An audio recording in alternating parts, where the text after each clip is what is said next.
People will talk.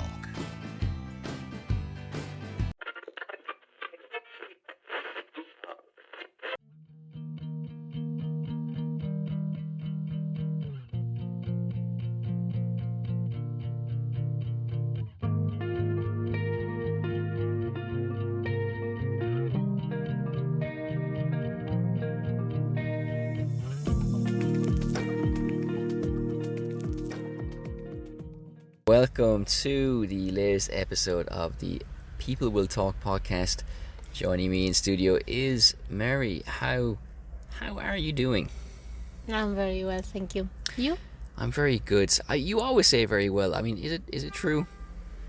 Well, it's kind of like an English thing, isn't it? Like English language thing that you just say very well, thank you.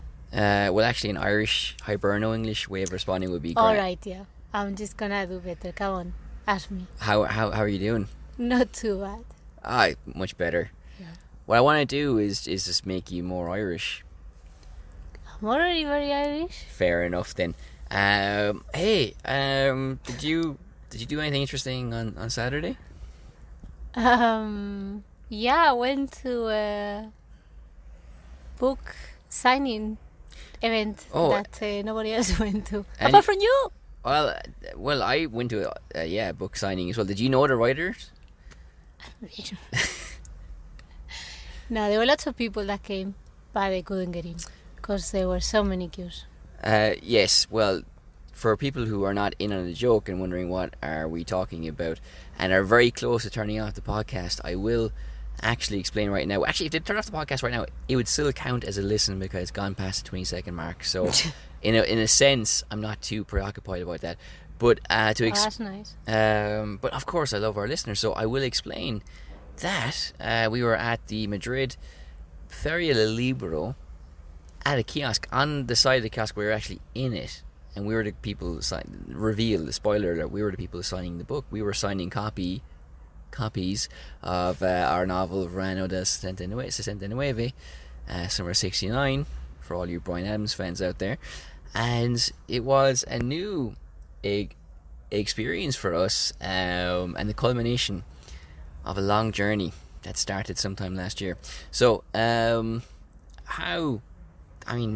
is something that could potentially be once in a lifetime. So how did you experience it? It was nice. Well, for me the most important thing was to be promoting the book, and we did it when we had the presentation. It was kind of like a more sort of intimate type setting. This one there were a lot more people, but yeah, they're just different ways of talking about the book, and every opportunity to promote the book and to talk to people, when people sort of say, well, I read the abstract and I thought it would be interesting, and yeah, it's just nice. It is indeed. Curiously enough, there was a Millennium Falcon and Death Star model and models of other things like historical figures. So when we thought, there's people coming over, we could flog the book to them, turns out they were interested in buying the things that were not on sale, such as the Millennium Falcon and Death Star figurines and model. So it was quite nice. I need to still sign a copy of the book for your mother. And you've forgotten to bring a pen. We've been going around the city trying to steal pens from museums, which we'll get to in a moment. But as it stands now, your mother is without... Well, you've stolen her only copy. She can't finish the book until this book is signed, which might not happen until next week sometime. There's a bit of a pickle that we're in. I know, which is my kingdom for a pen. I was not expecting that, but I like it. Okay, so moving on from our self-aggrandizement, we will talk about culture and trying to steal museums' pens or pens from museums, not stealing museums, of course. Last Monday, we were in a nice museum, which we can talk about because probably we can extract more from that than where we were today. So, because I can't remember the name of it, can you fill us in? What's it called? The Museum of Decorative Arts, is that what it is? Yeah, that's it. That's right. Great. Okay. So, well, you have an interest in Egyptian materials and everyday objects from the Egyptian world. So this kind of piqued your interest because you thought you might find something there that kind of correlated to that. Were you successful in this mission? No. No, well, I had a suspicion there wasn't going to be objects to do with everyday life because we had that in the Ethnography Museum, which I'm not really sure we talked a lot about in a previous podcast, so we should talk more about it because it was very interesting. But this one is probably as little known as the other one, as the ethnography one, but nah, I wasn't like that impressed. I mean, I knew there would be like, kind of like upper class objects, let's say, lots of pottery and, decorations, things like that. But I was hoping it would be like contextualized in a way that made you think about how design has evolved and why objects, shape, and manufacture has changed through history, basically. But there wasn't very much of that. Bauhaus, that's a word I've heard a lot and don't really understand. Well, how would you explain that? Well, Bauhaus, yeah, it's about making things simple. You can't see this, but you're kind of shrugging your shoulders as if, like, well, of course, it's what everybody knows. It's just, I'm thinking that I'll probably get crucified by the definition, but yeah, it's about now and to say austere German design. I would hazard a guess. Yeah, but well, there's like this sort of debate. There was this debate whether a form follows function or function follows form, and they kind of like thought that form should follow function. I hope I'm saying this the right way around, but basically, yeah, things like objects were to be practical. They were to be used. So yeah, things had to be functional. But can we live in a utopia where the furniture is 50% functional and 50% the form of it, it's aesthetic? Well, I suppose that's the aspiration, I guess, nowadays. Like, for example, like IKEA probably does that. They want to add a bit of design and they have their own designers, but also they want to make it practical. It's something, of course, you could explore it a lot more. Anybody who's listening who has an interest in this stuff will say architecture meets interior design. When you are in that world, there's probably so many examples where you can really see the extent of this experimentation with form over function or vice versa. But here we just saw kind of industrial metal lamps, and well, they had their particular aesthetic, but also were very, very functional. So I guess here we didn't maybe see a wide range of that, but apart from the stuff that was in there, and it was just interesting in its own way and lots of different things. But it's a house that is like 5 stories high, and it was a house of somebody who lived there, like a rich person in the past. So it's been semi-preserved as that, and then inside you have this kind of homage and exhibition of arts and crafts. So you get a sense of the house as it was once lived in, and then this collection that's not entirely contextualized but is still interesting enough to go and see. Yeah, I think probably the most sort of like contextualized thing we saw was the kitchen. Like, all the walls of the room were tiled, and you had like stove. You were able to see how that space could have worked.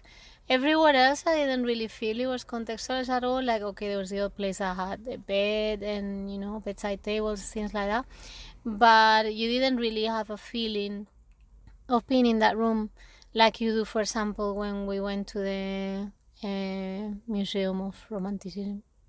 Where that's a proper house, and then you go to a room. There's the music room, there's a bedroom room, the bedroom room, just a bedroom. But the playroom. That's what I wanted to say. So that's like a proper house, and you have you do have the feeling. That's a proper house. Well, no, I mean because like the spaces are functional spaces that would have been used in that way. Same, for example, with Museo Sorolla, like the Sorolla Museum, the paintings that are there. Okay, it's mainly about the paintings, not the objects, but they still preserve kind of like his office and the garden as well. The garden, like the house that he lived in. So I didn't get that feeling here at all. It was more kind of like a lot of the stuff was like warehouse type spaces. Yeah, it's like you go into a showroom in terms of display. In some sections, and it's just everything, all these ceramic plates, and then you turn around and there's these kind of pocket watches from the 19th and 18th centuries. You have these priest garments. There's like these models of different historical scenes. There's a dollhouse which is 3 stories long or high, which is interesting enough. And lots of chairs that you're not allowed to sit in, but they're chairs from the 30s and things like that. So, I mean, apart from kind of seeing the Bauhaus and the lamps and the desks and these kind of things, is there any particular part of this exhibition that you think it was kind of interesting to see that? Because obviously we recognize it as an object we use today, but it had a flavour of its time as well.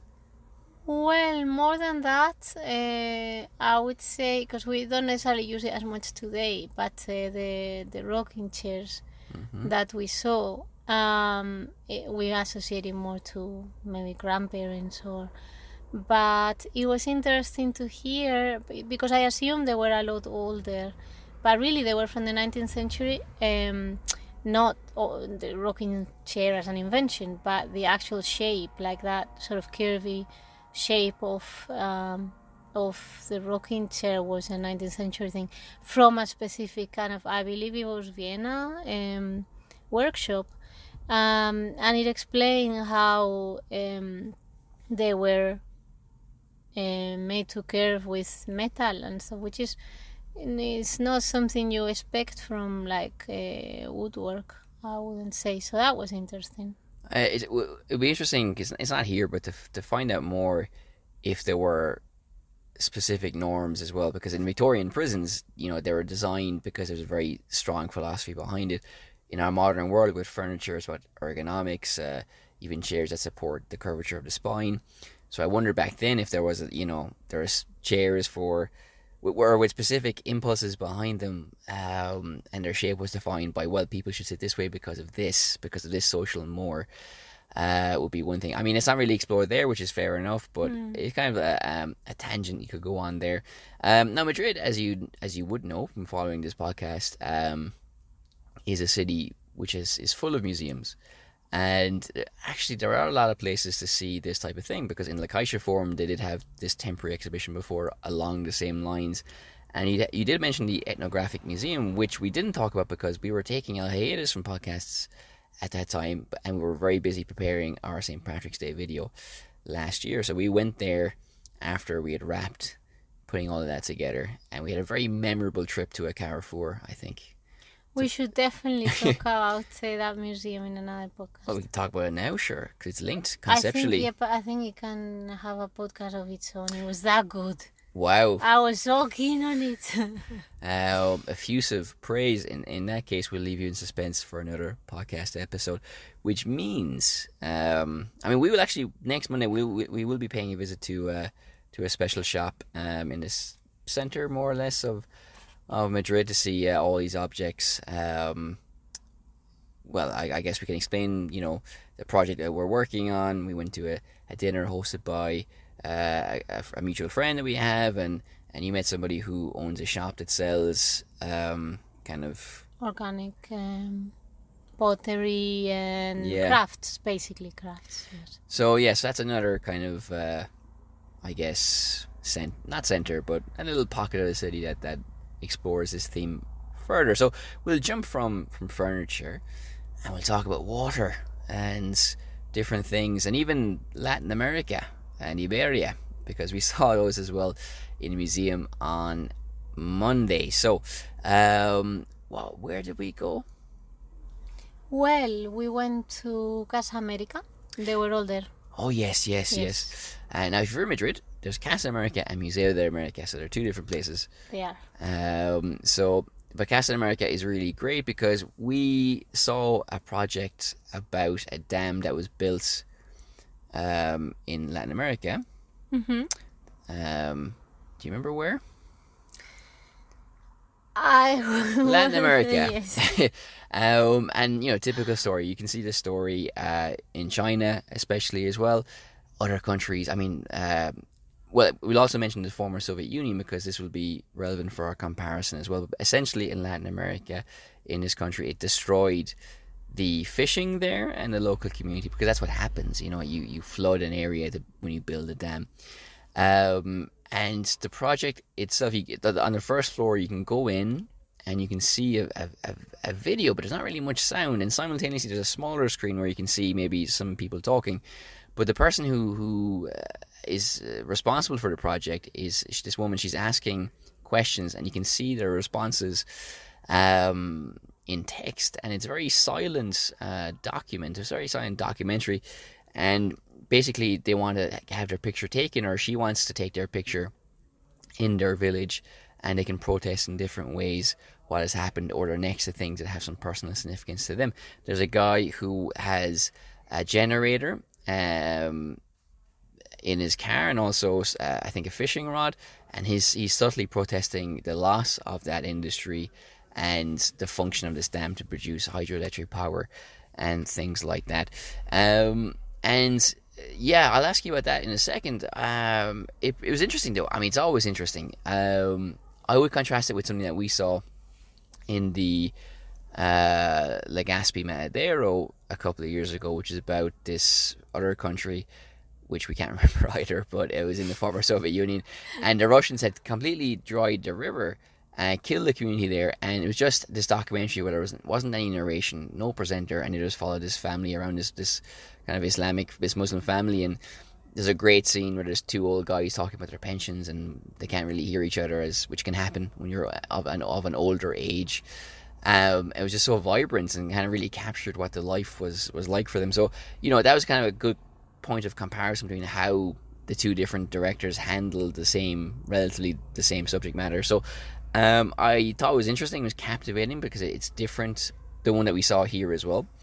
It tells a very interesting story, that's a very relevant story, but probably not reaching its full potential in exploring the story and kind of making it dynamic or interesting for us. That was my thought. I think you probably feel the same, but instead of assuming that, I'll ask you that. No, I agree. We said it at the time that perhaps there was too much protagonism by the person that had done it, because in the interviews were like partially transcribed. They were like excerpts, but it was kind of like strange it would have worked better to have at least like snippets of the audio where people said those things, because there was kind of like a bit of a detachment between what had happened, the people, and what they were saying to the interviewers. So it was a bit of a shame in that respect, because obviously the topic was interesting and they had so much to say, and you could see that they had an impact. It had an impact in their lives very much, but yeah, I don't think it exploited completely all the resources to make it to make the point, basically. Very interesting. Okay, well, we will take a pause of a musical interlude, and we'll come back and talk about Iberia and also perspectives and photography, which were the other two exhibitions in that same building.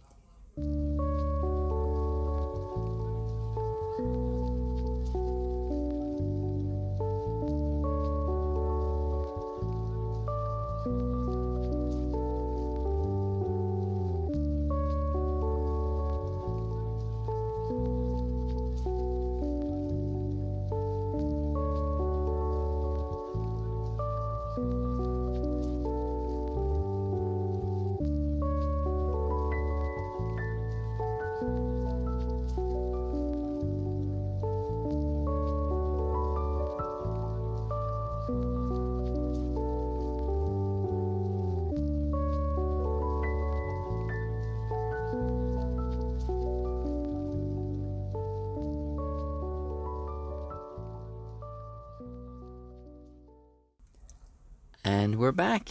Okay, so we let you in on a little secret. We we didn't go anywhere.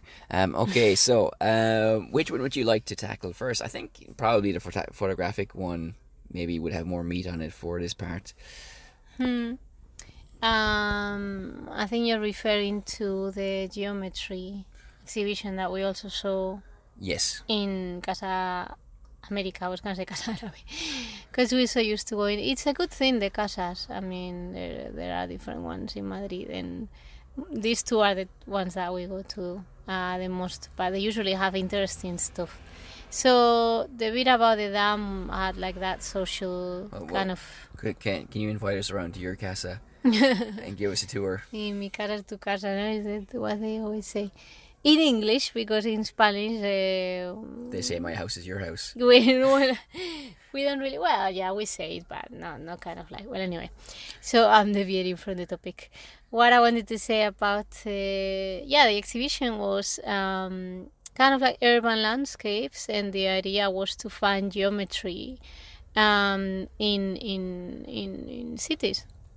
And I did like it very much, even though there were only a few pictures. Well, very much. I did think it was good because I think the geometry thing sometimes it can be pretentious, that you can sort of like look for patterns everywhere and it might be a bit forced. But these ones I liked because every element had like a counterpart. So you had, for example, I don't know, you had a grandfather with a kid, and then on the other side there was a lamppost, but also the shadow kind of like counterbalanced the lamppost, and then you had buildings with very straight lines.